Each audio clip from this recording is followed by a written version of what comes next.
आज Jan Suraaj youth club परिवार बिहार की माटी के लाल जेपी यानी कि लोक नायक जयप्रकाश नारायण को याद कर रहा है। अगर शब्दों में ढालने की बात हो तो शायद ये उनके व्यक्तित्व से नाइंसाफी होगी।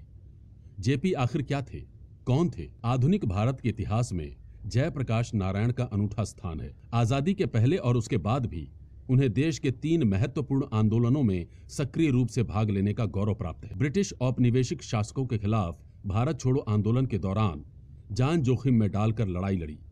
50 और 60 के दशक में भूदान आंदोलन में भाग लेकर बड़े पैमाने पर सामाजिक परिवर्तन लाए और 70 के दशक में भ्रष्टाचार और तानाशाही के खिलाफ संपूर्ण क्रांति का नारा दिया। और इस प्रकार एक 80 वर्षीय युवा ने कॉलेज और यूनिवर्सिटी के छात्रों द्वारा संचालित आंदोलन का नेतृत्व किया। जयप्रकाश नारायण का झुकाव शुरुआत से ही स्वतंत्रता आंदोलन की तरफ। उन्होंने 1919 में ब्रिटिश सरकार के रॉलेट एक्ट के खिलाफ असहयोग आंदोलन से प्रेरित होकर कॉलेज छोड़ दिया। जेपी महात्मा गांधी के साथ कई आंदोलनों में शामिल रहे।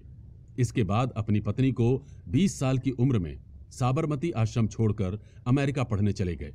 विदेश में अपनी शिक्षा पूरी करने के बाद वे जी जान से गांधी जी के नेतृत्व में आजादी के संग्राम में फिर शामिल हो गए।